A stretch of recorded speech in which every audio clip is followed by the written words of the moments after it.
Voilà, les 5 minutes, je pense, se sont écoulées, time, comme on dit, sur les terrains de sport. Et donc, comme je vous le disais, on va maintenant parler d'emballage avec Fabrice Pelletier. Fabrice, bonjour. Bonjour. Alors Fabrice, tu es expert du made et professionnel du design packaging et tu vas nous parler du futur de l'emballage. Alors effectivement, tu le disais là juste à l'instant, on a parlé un petit peu d'une rétrospective de l'année 2018 avec les tendances et les évolutions du marché. Et là, tu vas nous parler du futur de l'emballage, mais à un horizon moyen terme, voire long terme. Ah oui, on va aller un petit peu plus loin, on va prendre la boule de cristal. La boule de cristal? Tu as oublié une expertise. Oui. C'est expert de la chute, c'est ma 9e fracture, donc Bon. Ça fait quand même pas mal. Ça, je te laisse le soin. Quelqu'un dans la salle qui vient de m'envoyer un texto, faut arrêter le ski. Et puis quoi encore? Il avait ton numéro de portable, ton Oui, 06. Je viens de recevoir un SMS.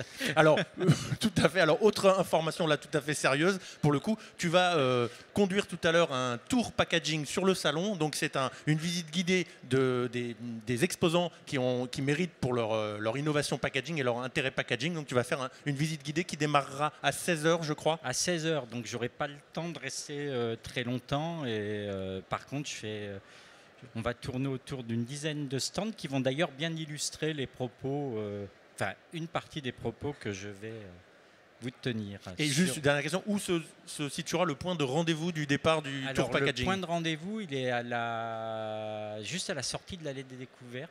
Donc de l'allée des découvertes à l'entrée du salon. Ok, voilà, c'est dit. Voilà. À toi. Bon, on va parler de l'emballage du futur. Donc je vais déjà remettre un petit peu en perspective. Il y a depuis des années, on voit beaucoup d'études sur les tendances, ce qui va se passer dans l'emballage. Et finalement, ça ne change pas fondamentalement. On voit que, d'ailleurs, c'est un petit peu dans la lignée de Nielsen tout à l'heure. Qu'est-ce qu'on nous dit? Bon, il y a une conscience environnementale, la lutte contre le gaspillage, des produits, la conséquence des emballages sur la santé, la garantie d'une sécurité. Ça, c'est ce qu'on demande un petit peu aujourd'hui à l'emballage, mais j'ai lu beaucoup d'études. Bon, ça fait un petit moment avec les cheveux blancs que je lis des études sur l'emballage, et j'avais été frappé par beaucoup d'études où la conclusion c'était finalement l'emballage c'est un peu le reflet de notre société de consommation, c'est le reflet de ces familles. Alors il y a eu un moment, il y a eu le nomadisme parce qu'on bougeait beaucoup, il y a les portions pour les familles éclatées, les familles recomposées, etc., etc. Donc je me suis dit, bon, faire une étude sur l'emballage pour savoir vers où va l'emballage, je me suis dit, on va le prendre à l'envers. Si l'emballage est le reflet de notre société d'aujourd'hui, finalement, quelle sera notre société demain? Et peut-être que si ma société demain change, je pourrais en miroir vous dire ce qui va changer sur l'emballage. Alors, on a été assez loin là-dessus et pour répondre à cette question, j'ai d'abord été donc à l'ONU, à la Commission européenne pour connaître les grands enjeux de l'humanité, pas de la société de consommation. Qu'est-ce qui va changer pour nos enfants et nos petits-enfants demain? Donc la Commission européenne a 13 défis. Et au niveau mondial, il y en a une dizaine. Donc il y a des défis de l'humanité qui ne vont absolument pas impacter l'emballage. Mais j'ai sélectionné 4 défis, 4 changements fondamentaux de l'humanité qui sont de nature, à mon avis, à bouleverser l'emballage. Ou en tout cas, l'emballage ne répond pas aujourd'hui à ces défis. Et donc, peut-être que dans 30 ans, et d'ailleurs dans 30 ans, l'emballage répondra à ces défis. Alors, on n'a pas été interrogé des consommateurs dans un premier temps, parce que le consommateur, il sait ce qu'il achète aujourd'hui, mais bon, si tu l'interroges sur dans 30 ans, il ne va rien te raconter. Donc, dans un premier temps, avec l'Association des designers européens, nous avons, à partir de ces défis, interrogé 23 designers en Europe et au Maghreb, 23 designers différents. et qui nous ont élaboré un certain nombre de scénarios par rapport à ces défis. Et puis après, nous avons été voir les consommateurs européens, 6 pays, 8200 consommateurs. Donc c'est une étude solide, c'est robuste, et surtout c'est une étude sur laquelle on a quand même amené des billes. Cette étude a été faite en collaboration avec le Salon de l'emballage, et elle a fait l'objet d'un livre que vous pouvez télécharger via mon site. Je vous donnerai l'adresse tout à l'heure. Alors, les principaux sujets, je vais revenir un petit peu en arrière, sur lesquels nous avons travaillé, il y en a 4.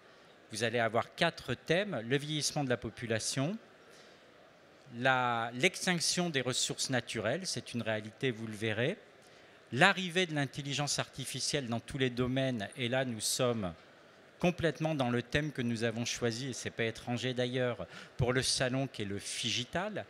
Et le 4e thème, c'est la révolution des mobilités, puisque nos moyens de mobilité et les endroits où nous allons aller dans les 30 prochaines années sont complètement révolutionnés. Le premier, c'est le vieillissement des populations. Alors, je dis que c'est intéressant d'avoir des... J'avais été extrêmement marqué l'année dernière par l'étude de Nielsen qui disait que 53% des produits de grande consommation avaient été consommés donc par des plus de 50 ans. Et il projetait à 2022 à 56%. J'ai vu encore des chiffres dernièrement qui allaient encore plus loin, puisqu'on arrivait à 60%. Donc c'est vraiment un phénomène existant. Plus de la moitié des clients des distributeurs qui sont dans la salle et qui peuvent utiliser de l'Internet ou aller faire du drive ou n'importe quel réseau, c'est quand même des plus de 50 ans. Aujourd'hui, pour vous donner des chiffres qui donnent un peu le tournis, dans le monde actuellement, il y a 500 000 centenaires. En 2030, je crois, il y en aura 26 millions. Donc c'est des croissances un petit peu comme les croissances informatiques. On est vraiment dans des mutations qu'on n'a pas connues jusqu'à présent.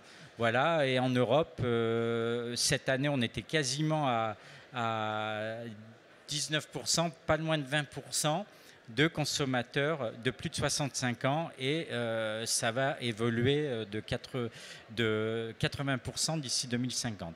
Alors bon, je ne vais pas vous faire flipper sur tout ce que je vais vous montrer, mais c'est une réalité. Alors, quel est le problème? Quels sont les problèmes et les solutions qu'on peut rencontrer, que ces personnes âgées qui vont être, ou alors mûres ou seniors, dont je fais partie, donc je peux en parler, vont reconnaître. Bon, évidemment, la première chose qu'on dit de manière évidente, c'est la visibilité, la lisibilité. Donc peut-être avoir effectivement des corps de caractère plus gros sur les emballages. D'un autre côté, on nous demande de mettre de plus en plus de choses. Ils sont de plus en plus petits.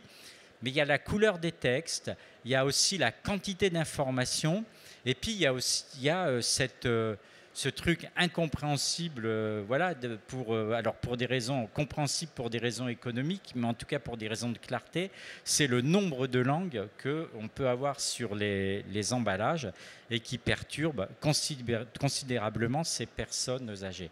Après, vous avez l'ouverture et la fermeture, c'est un vrai problème. Alors, effectivement, les designers et les gens que nous avons interrogés ont dit que c'est un problème à tout âge.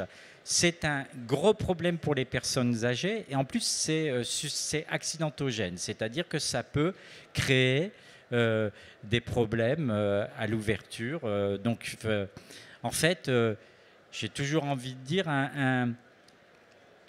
une personne âgée, ça devient un enfant qui n'a pas de force et qui tremble. Donc et puis qui peut il n'y a personne pour l'aider. Donc vous avez un certain nombre de solutions. Le poids aussi des produits est un problème. Il ne dépasse pas 1 kg pour les produits solides. 750 ml, c'est vraiment la limite pour pouvoir verser et pas rater le verre et s'arrêter à temps, 750 ml. Et puis vous avez le format, hein, la dose unitaire.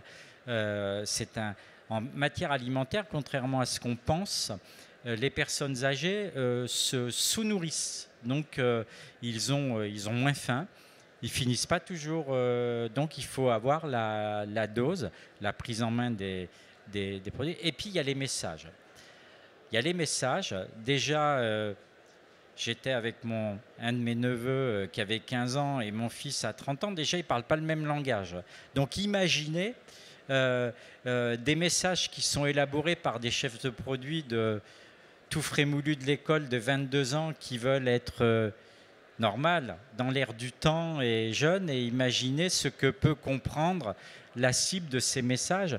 Au-delà de la lisibilité, les personnes âgées ont peut-être plus de mal à comprendre, ils ont besoin d'un langage plus direct, et ils ont aussi plus de mal à comprendre les pictogrammes, le graphisme, qui dans bien des cas est bien compris par la personne qui le crée, mais la personne qui est en face, elle ne comprend pas toujours ce qu'on veut lui raconter.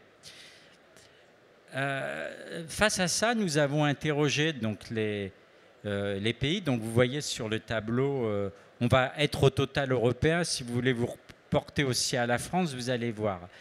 Moi, ce qui m'a surpris, c'est qu'effectivement, au niveau européen, je pensais qu'arriverait loin devant la visibilité. Et bien non, ce qui arrive en dans les personnes âgées, c'est les problématiques d'ouverture et de fermeture des emballages. C'est ce qui arrive vraiment en avant, 47%. Ça dépend des pays. Vous allez voir que dans les pays même développés comme l'Angleterre, en Angleterre, ça arrive à 57%. Et en Angleterre, vous avez un institut qui est un institut très sérieux qui recense chaque année les accidents d'utilisation que l'on a avec les emballages. Et il y a énormément d'accidents. Alors, je ne pense pas qu'ils prennent le nombre d'ongles cassés en essayant d'ouvrir un emballage, mais en tout cas, vraiment des fractures, des problèmes d'arthrose. Et il y a beaucoup, ou des gens qui n'arrivent pas à ouvrir et qui vont sortir une paire de ciseaux ou un couteau pour ouvrir un emballage, ils se ratent et paf, ça tombe dans la main.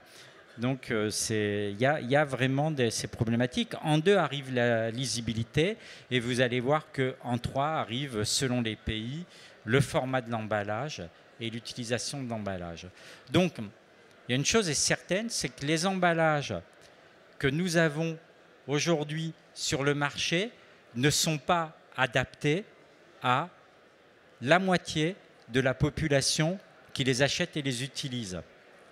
Ça, c'est quelque chose qui m'a vraiment interpellé dans l'étude et que les marques, les fabricants et les distributeurs ont intérêt à prendre en compte parce qu'on dit souvent les personnes âgées n'aiment pas changer, etc. Ben non, les personnes âgées qui arrivent, et puis je vous rappelle que je parle de 2030, donc les millennials qui sont dans la salle, qui ne se sentent pas concernés, c'est pour vous ça. Vous aurez plus de 50 ans en 2030. N'oubliez pas ça, la roue tourne. Et vous avez une éducation sur l'emballage et tout, et c'est ce que vous attendez, si vous ne le pensez pas aujourd'hui, en tout cas c'est ce que vous attendrez et que vous voulez en 2030, des emballages qui s'ouvrent bien et des emballages qui soient lisibles. Donc il faut s'y mettre dès aujourd'hui. À vous de les faire pour que vous ayez une vie de senior un peu plus paisible avec les emballages. Nous allons parler d'un autre sujet qui est aussi un sujet qui peut faire flipper. C'est un défi de l'humanité. C'est que, peut-être ça vous a échappé, mais 3 des matériaux d'emballage que vous voyez aujourd'hui dans le salon, des matériaux avec lesquels nous faisons de l'emballage, ne seront plus disponibles à la fin du XXIe siècle, et peut-être avant. Parce que selon les experts, on nous annonce une fin du pétrole, en tout cas pour faire de l'emballage en 2050, en 2070, peu importe, la fin est programmée. Donc peu importe la date, ce n'est pas le sujet. La fin du fer, 2072, donc de l'acier, 2072, 2092, quelque chose qui m'a aussi extrêmement étonné dans mon travail, c'est-à-dire on parle du verre, on peut se dire que c'est du sable, la silice, ben non. Non, la silice, 2100, 2150. On ne pourra plus, pourquoi? Parce que le verre sera essentiellement dans le bâtiment, etc. Et peut-être de moins en moins dans l'emballage, donc il faudra trouver des solutions. Et l'aluminium un peu plus tard. Donc, soyons alors pessimistes ou optimistes, peu importe, mais soyons persuadés que de toute façon, cette histoire de prendre des matériaux d'origine fossile, c'est-à-dire qui sont sous la terre ou à la surface de la terre et qui ne sont pas renouvelables, ça aura une fin. La fin, elle est programmée, peu importe la date. Et puis, pour les autres, pour donner un petit peu, le jour du dépassement mondial, c'est ce que la planète est capable de nous produire en une année. Donc en 70, c'est pas si, on dépassait le 29 décembre, donc on vivait 2 jours à crédit. À la limite, il n'y avait pas d'intérêt. Mais en 2018, c'est passé le 1er août.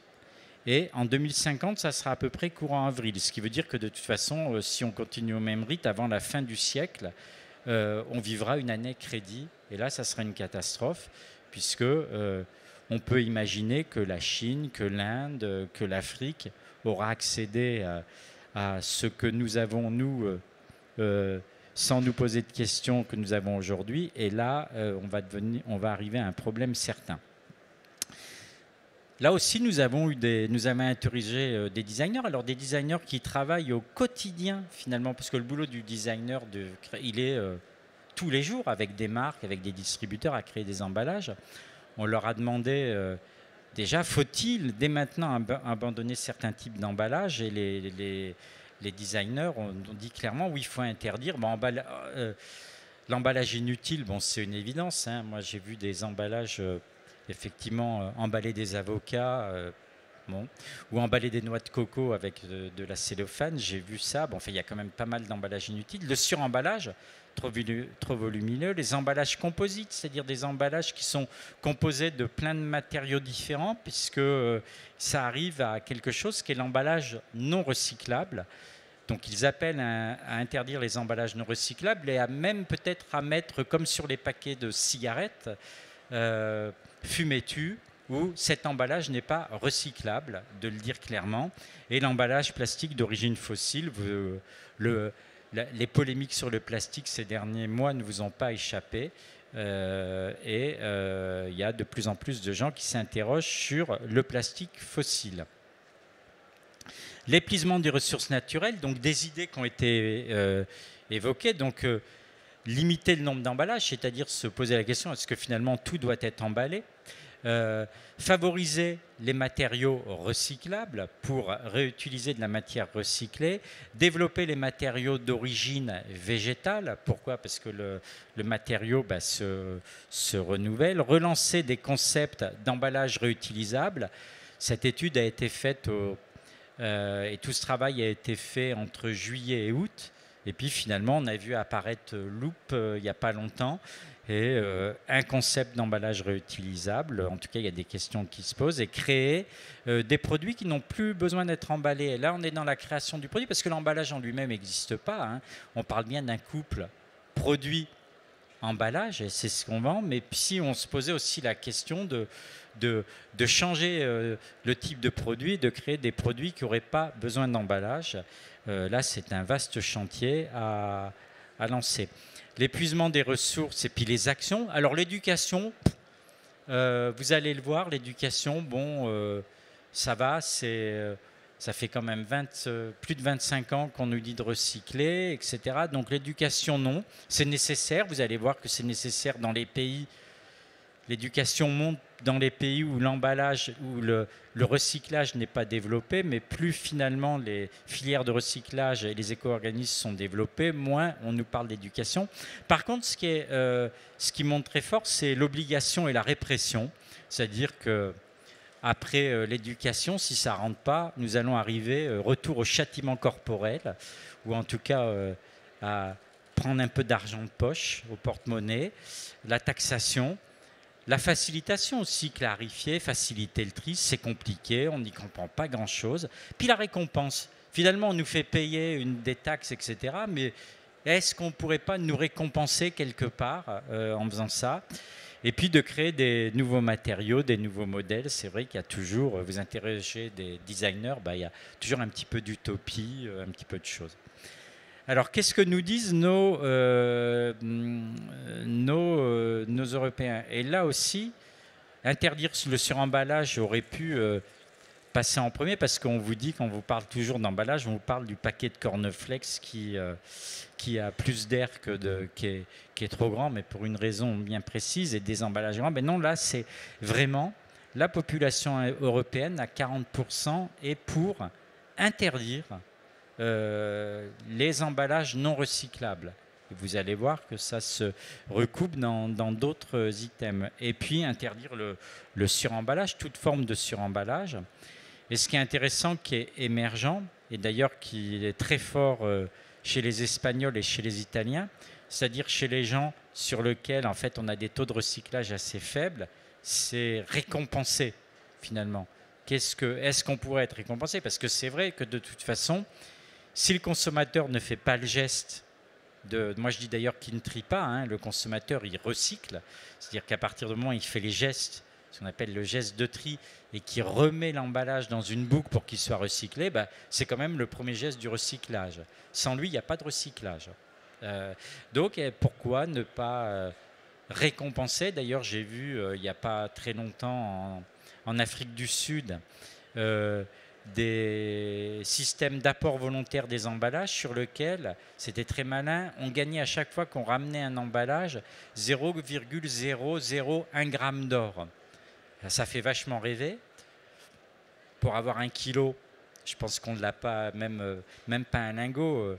Il faut, je ne sais pas, je ne suis pas matheux, mais 100 grammes, il faut toute sa vie peut-être. Mais en tout cas, c'est quand même un premier geste de dire il y a peut-être une... voilà, pourquoi toujours prendre et peut-être récompenser cette gestuelle. Troisième chose qui a été... troisième défi, c'est l'arrivée de l'intelligence artificielle. Alors qu'on en ait peur et qu'on crie au loup comme Elon Musk il n'y a pas longtemps sur l'intelligence artificielle, on l'a déjà. Vous avez tous votre smartphone dans votre poche, il sait exactement où vous êtes. Vous avez peut-être reçu des pushs ou des pushs de je ne sais pas trop quoi. L'intelligence artificielle, elle est bien là. C'est bien un écosystème qui nous entoure et c'est sûr qu'elle va se développer autour de notre consommation et autour de l'emballage. La Phygital Room, effectivement, va vous montrer un certain nombre de choses.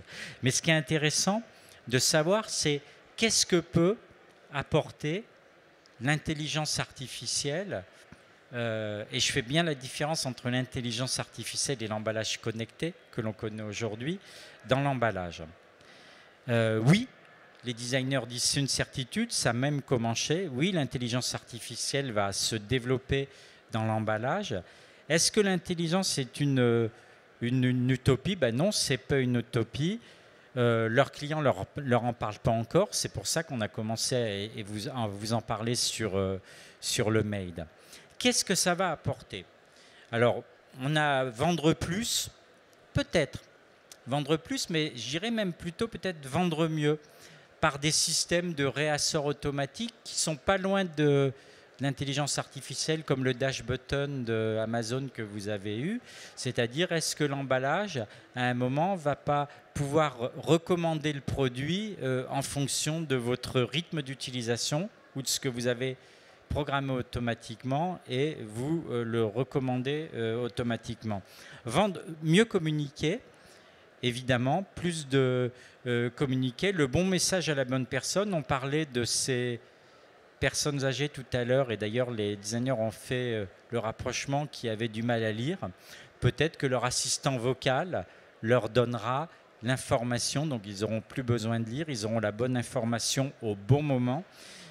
Plus de sécurité avec des systèmes anti-contrefaçon, des garanties absolues, parce que c'est peut-être assez facile de copier le look d'un emballage, de copier plus ou moins la formule, la couleur. Copier l'intelligence artificielle quand on n'aura pas les données, ça va être un petit peu plus compliqué. Donc pour la contrefaçon, faciliter l'utilisation et rendre encore plus de services. Lutter contre le gaspillage, on en parle depuis des années avec Save the Food. Comment l'emballage pourra m'alerter avant la DLC, comment il pourra aussi me proposer un certain nombre de services. Et puis préserver l'environnement, vous allez voir, en facilitant le tri. C'est vrai que c'est compliqué le tri. J'en parlais tout à l'heure avec un exposant qui mettait recyclable sur son emballage. Je lui dis oui, théoriquement il est recyclable. Sauf qu'un emballage n'est recyclable que dans un pays donné en fonction des consignes de tri et ce qu'on recycle dans le pays. J'achète un emballage en Espagne où il y a marqué recyclable dessus. Je ne suis pas certain qu'il soit recyclable dans le dispositif français ou dans le dispositif allemand, car ce n'est pas normalisé et parce qu'on ne recycle pas et on ne trie pas de la même façon. Donc pouvoir m'alerter, tiens, c'est marrant, tu as acheté ce produit en Espagne, tu es là, tu dois le mettre dans ce bac directement. Contrôlant aussi le tri et les centres de recyclage sont de plus en plus informatisés. Autogérer la fin de vie, le rêve, l'emballage s'envole et il va au nirvana, au paradis. C'est mieux, ça fonctionne bien. Assister les populations vieillissantes, j'en ai. Et là aussi, grand étonnement dans comment ça s'appelle, les réponses des Européens. Parce que franchement, moi j'étais sûr, je signais des demain gaspillage, DLUO. Ben non, ce qui est arrivé en premier, vous vous rendez compte, c'est faciliter le tri, faciliter le recyclage des emballages. C'est la première attente de la population européenne sur l'intelligence artificielle. Et vous voyez, avec des taux de 46%, 43%, 39% et 40% en France. Donc c'est pas des petits... voilà. Et c'est pas du tout nous raconter plus de choses sur les produits, nous amener plus de marketing, etc. Quand on connaît le taux de flashage des QR codes, on peut comprendre que c'est pas que l'emballage connecté, s'il n'amène pas un réel service, il n'a aucun intérêt. Et le service qu'attendent les consommateurs, c'est 1, vous m'aider à recycler, et 2, vous m'aider à ne pas gaspiller. Ça, c'est les deux horreurs des consommateurs, c'est gaspiller mes produits et puis me faire traiter de goré par ma commune, enfin les gens, parce que je trie mal et avoir un autocollant sur ma poubelle ou sur ma porte, voilà. Et puis, effectivement, donner un peu plus de conseils, mais vous voyez que ça descend un petit peu plus bas à 27%. Et quand on dit un peu plus de conseils, c'est vraiment du conseil de qualité. C'est pas de la vente supplémentaire. Autre élément qui va changer, c'est notre mobilité. Aujourd'hui, on dit souvent qu'on a, on a 2 maisons, on a 2 lieux de consommation.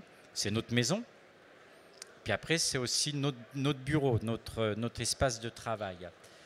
C'est nos 2 lieux de vie principaux. Si on prend le temps qu'on y passe, ça... Puis il y a un autre temps qu'on passe beaucoup, c'est en transport.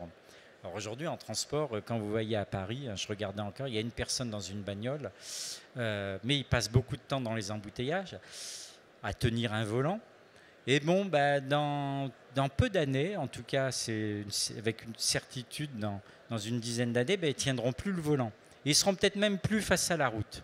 Ça sera leur 3e lieu de vie.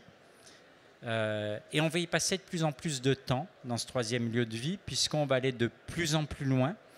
Vous avez vu que alors je reparle encore d'Elon Musk, mais il a amarré sa fusée à la station européenne. Vous savez, il y a 80 ans, prendre l'avion, c'était un truc de milliardaire.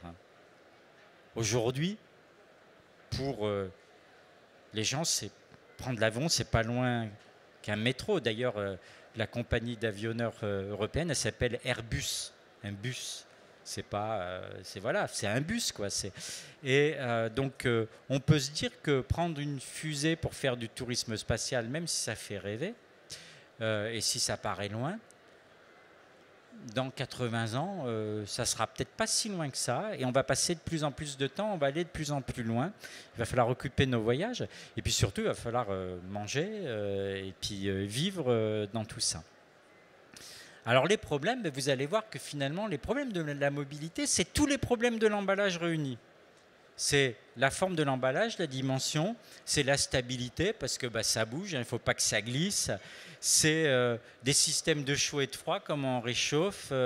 C'est la fermeture et l'ouverture, parce que l'ouverture encore, c'est peut-être facile, mais la refermeture, c'est pas se tâcher comme ça. Il y a une publicité actuellement, on voit un gars qui est accroché à un fil et qui se tâche, avec un emballage, c'est du vécu. Et puis c'est la gestion des déchets, parce que finalement, autant on peut les mettre dans la rue, mais on va les mettre où ces déchets quand on va voyager, et quand on va voyager longtemps, il va bien falloir gérer ces déchets. Parce que s'il y a une certitude, c'est qu'en 2030, je vous le dis tout de suite, il y aura encore de l'emballage, et il y en aura plus en quantité, peut-être moins en volume, mais il y aura encore de l'emballage, parce qu'aujourd'hui, on n'a pas quand même trouvé le truc pour mettre des liquides, même si vous avez 44% des Français qui disent l'emballage, on pourrait s'en passer, ça tomberait peut-être dessus, il nous faudrait un parapluie, pour l'instant, on ne sait pas s'en passer de l'emballage, et ça va être difficile. La mobilité, c'est peut-être aussi une nouvelle mobilité qui est en train d'apparaître, c'est la mobilité des produits eux-mêmes. C'est-à-dire qu'avant, on prenait notre caddie, notre bagnole au supermarché, vous avez vu que c'est en train de changer, c'est le drive, c'est Internet, c'est des livraisons à domicile, c'est des livraisons dans des petites box où on parlait de ce drive, je ne sais pas comment il a été appelé, ce drive piéton. Voilà, en fait, les villes vont devenir de plus en plus piétonnes, et ça va être au produit d'arriver en bas de chez vous et non à vous à aller chercher vos produits. Donc il va falloir changer des modèles d'emballage pour que l'emballage soit plus modèle, plus mobile, et puis des emballages primaires plus décoratifs, parce que franchement, ce qu'on reçoit aujourd'hui, je vois bien Zalando, les nanas qui crient, qui hurlent quand ça arrive, mais enfin c'est quand même pas top quoi, les cartons quand ils arrivent, ça te fait pas l'effet waouh. Et puis des nouvelles expériences, parce qu'en fait l'expérience elle est en train de se décaler, l'expérience elle est plus dans le magasin, elle est plus dans l'accès aux produits, elle se fait chez toi, donc on a des expériences d'utilisation et des expériences de découverte du produit qui sont totalement nouvelles. Pour vous faire rêver un peu, je suis parti dans l'espace, mais finalement vous allez voir que dans l'espace c'est plus léger, c'est plus petit, c'est plus protecteur, c'est plus facile à consommer, donc alors on a interdit les pailles, mais dans l'espace il va falloir quand même trouver quelque chose, parce que difficile à boire sans paille, plus émotionnel, parce que quand vous allez être là-haut, vous allez avoir le mal du pays, qu'est-ce qu'une vraie carotte, etc., quand vous allez l'avoir en pastille ou voilà, donc remontrer un petit peu que vous venez de... Et puis moins de déchets, quoi. On va pas faire de l'espace la nouvelle poubelle de l'humanité. Et ben vous avez, là aussi, curieusement, 38% des consommateurs sur la mobilité, leur problème, c'est les déchets. Et puis, leur problème aussi, c'est l'utilisation de l'emballage, l'ouverture, la fermeture, et puis la taille de l'emballage. Donc vous voyez que l'emballage, c'est un énorme paradoxe. C'est d'un côté, l'emballage, il faut que ça s'ouvre facilement. Et c'est tellement un paradoxe qu'il y a des gens qui ont été capables d'inventer un outil pour ouvrir tous les emballages, mais ils le mettent dans un emballage, donc il faut se blesser avant, et après tu sais pourquoi tu as acheté le produit. L'emballage, ce qui fait un emballage, c'est que ça s'ouvre et que ça se ferme. Et puis, admettre que l'emballage, c'est un déchet, mais c'est un déchet qui doit se gérer et qui doit se recycler, parce que ce n'est pas un déchet ultime, c'est un déchet qui est de la matière en devenir. Donc ce paradoxe, il est là. C'est 93% des Français, dernièrement dans l'étude, en 2011, disaient déjà que trier avant économiser l'eau, avant éteindre la lumière, c'était leur premier geste sur l'environnement. Et puis vous avez aussi en même temps, ils disent qu'il y a trop d'emballage et qu'on pourrait s'en passer.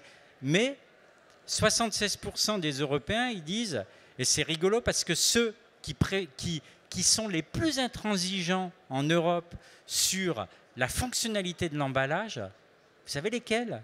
C'est les Allemands. C'est-à-dire que c'est les Allemands et c'est aussi ceux qui demandent qu'il y ait le plus d'environnement et de recyclage. Ils veulent des emballages qui soient faciles à ouvrir, faciles à utiliser, c'est-à-dire avec toutes les options, Mercedes, Volkswagen, Dutch qualité, mais d'un autre côté, hyper écologique, etc., etc. Ils ont raison. C'est tout le paradoxe de l'emballage. Nielsen le disait, enfin on voit, Tetra Pak a fait une étude, 73% des Français, d'ailleurs on voit bien dans toutes les études, l'emballage qui ne s'ouvre pas, il ne passe pas. Donc l'emballage est à lui seul un facteur de succès ou d'échec du mix produit. C'est même pas ce qu'il y a à l'intérieur du produit. Si ça ne s'ouvre pas, on ne le rachètera pas. Donc l'emballage, c'est le juste milieu, la juste protection, c'est d'abord à ça que ça sert. Le juste service, c'est ce que je donne comme service. La juste information, voilà. Et puis la juste éco-conception. On me fait signe d'aller vite et voilà. Et puis c'est une fin de vie, il faut que ça vole tout seul, que ça devienne une ressource. Voilà. Moi, ce que je veux vous dire, la seule chose que vous devez retenir, c'est que pour les Français, un bon emballage, c'est un emballage facile à ouvrir et à refermer quand il est en plusieurs utilisations. Un emballage qui fait que c'est un emballage, c'est que ça s'ouvre et que ça se ferme, ni plus ni moins. Si vous n'arrivez pas déjà à faire ça, essayez pas de faire un grip, un truc autre chose, un faux truc. S'il ne s'ouvre pas bien, c'est pas bien. Et puis un emballage, c'est un emballage 100% recyclable, facile à ouvrir, 100% recyclable. Merci pour votre attention. Merci Fabrice, merci beaucoup. Merci. Alors tout à l'heure tu as dit que l'Union européenne avait 13 défis devant elle. Alors je ne sais pas si... 12 Pardon, 12, bon, c'est déjà pas mal. Donc je ne sais pas si la bonne fin du Brexit en fait partie, mais à mon avis ça compte double celui-là. Ouais, bon, il y a un peu de boulot là quand même. Ça a l'air assez compliqué. Mais de toute façon, avec la montée des eaux, l'Angleterre va être plus petite. Voilà, c'est ça, tout à fait. Alors, sérieusement, est-ce que vous avez c'est un défi. Oui. Est-ce que vous avez des questions pour Fabrice, sachant qu'il ne pourra pas ensuite accorder beaucoup de temps dans l'espace expert. Donc si vous avez 2-3 questions, n'hésitez pas, c'est le moment. Non? J'ai été super clair. Ah oui, ça a été limpide, hein, tu vois. C'est trop. Est-ce que vous... Non, pas de questions? Alors, non. Moi, j'avais une petite remarque. Alors, je ne sais pas si tu as la réponse, que c'est compliqué. Tu as parlé pas mal du dosage et de la lutte contre le gaspillage. Donc, on va de plus en plus vers des produits monodoses, parce qu'il y a des monofoyers. Alors, tu parlais des personnes retraitées, mais aussi, effectivement, des couples avec des personnes individuelles. Enfin, pas des couples, justement, des familles plutôt monoparentales, on va dire. Alors, c'est vrai que ça permet de lutter contre le gaspillage, parce qu'on a des doses plus appropriées, mais en même temps, est-ce que d'un point de vue développement packaging, est-ce que c'est écologique? Parce que finalement, on multiplie les doses. Alors, je ne sais pas, c'est une question qui se pose. Alors, paradoxe. Déjà, tout à l'heure, Nielsen a dit, je l'ai écrit, plus de praticité. Qu'est-ce qu'une dose? C'est la praticité et la sécurité. Et puis, il ne faut pas oublier que ce qui est plus important, ce n'est pas l'emballage. D'abord, ce qu'on vend, c'est des couples contenant contenu, c'est-à-dire c'est un produit. L'emballage représente, au mieux, ça dépend des produits, 7% de l'impact environnemental d'un produit. 93% de l'impact environnemental d'un produit, c'est le produit lui-même, c'est ce qu'il contient. Je te retourne la question, qu'est-ce qui est le plus important? De gaspiller 93% de l'impact environnemental du produit, c'est-à-dire ce qu'il contient, ou 7%. C'est-à-dire qu'on dit l'emballage. Pourquoi? Parce que l'emballage, à la fin, effectivement, c'est un déchet. On le voit, on se dit « Ah, c'est pas beau ». Avant, on l'avait acheté parce qu'il était beau et parce qu'il rendait service. Mais en fait, ce qui est important, c'est quand même ce qu'il contient. Ce qu'il contient est périssable, se perd. L'emballage, s'il est 100% recyclable à l'infini, où est le problème? Mettez-le au bon endroit, il ne se perdra pas. Par contre, consommez tout ce qu'il contient. Ça, c'est plus important. D'accord, ben voilà. C'est une réponse, absolument. Alors, voilà, chacun aura peut-être sa réponse, mais en tout cas, c'est un vrai sujet parce que les calculs écologiques, d'équilibre écologique, je ne sais plus quel est le terme, sont toujours assez compliqués parce que quand on remonte en amont dans la filière, on se rend compte qu'il y a toujours des impacts et des incidences qui sont difficiles à prendre en compte. Il n'y a aucun intérêt à faire le bilan environnemental d'un emballage parce que ça n'existe pas un emballage. Tu crois que les gens, on ne fabrique pas des emballages pour qu'ils soient vides. On fabrique des emballages pour qu'ils procèdent. Donc ce qui est important, c'est le bilan environnemental du produit emballé. C'est ça qui est important, c'est le cycle de vie du produit emballé. Sachant que normalement, l'emballage, on lui a réglé son compte. On sait d'où il vient et normalement, on va essayer de le faire tourner en boucle pour qu'il refasse de l'emballage ou un autre produit. Voilà. Donc il n'y a pas de... Je dis que si on arrive à bien gérer les choses, normalement, il n'y a pas de problème d'emballage. Pas de gaspiller le contenu. Super. Merci beaucoup. Bon, bah écoutez, voilà, une question comme quoi. Alors, je vais vous faire passer un micro. Bonjour. Qu'est-ce que vous en pensez à propos des impacts sur la santé, comme par exemple les encres dans les emballages recyclés? Oui, alors c'est un autre sujet sur lequel je travaille beaucoup, l'éco-ancrage. C'est-à-dire que jusqu'à présent, on ne s'est pas justement posé beaucoup cette question. C'est-à-dire que vous voyez, tous les emballages sont et je tartine de l'encre, etc. Et c'est vrai que c'est un vrai problème aujourd'hui sur les cartons avec les migrations. D'ailleurs, les cartons ne sont plus utilisés. On n'utilise plus le carton recyclable parce qu'il n'est pas forcément en contact alimentaire parce qu'il reste le pouillem. C'est un vrai sujet, c'est un vrai problème pour les papiers et cartons. Vous posez une bonne question. Il y a un gros retour en arrière sur les papiers et cartons parce que de toute façon, on ne peut pas leur garantir un contact alimentaire parce qu'il reste une quantité peut-être d'huile, de pigments. Hein. Les pigments, c'est quand même, c'est pas neutre. Et donc, oui, c'est un... Donc, ce que j'en pense, c'est qu'effectivement, c'est un problème et que là aussi, il faut mettre moins d'encre.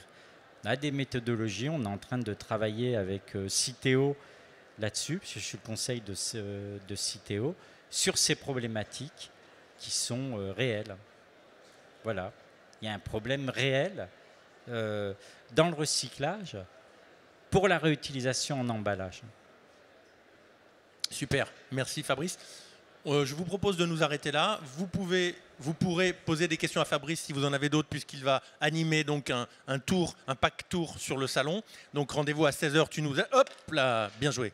Tu nous as dit rendez-vous à 16h au point de rencontre qui est, tu as dit, pardon, devant à la sortie de l'allée du recyclage. C'est fermé ça. Des découvertes. Au point de l'allée des découvertes, donc vous pourrez voir Fabrice et donc lui poser des questions et faire le tour en même temps. Voilà, on se retrouve ici dans moins de 5 minutes pour poursuivre sur la question des emballages. Gros sujet avec l'intervention de Didier Onretta, qui est cofondateur et président de l'enseigne Day by Day, enseigne de produits en vrac. Donc on va évidemment parler de l'emballage et du lien. Y en a-t-il? Et si oui, comment? Entre justement les emballages et le digital, enfin le vrac, pardon, excusez-moi, voilà, je fais un lapsus, et le digital. Est-ce qu'il y a un lien ou pas? Est-ce qu'on peut faire des choses en vrac avec le digital? Voilà, ce sera l'objet de l'intervention qui vient dans moins de 5 minutes. Merci.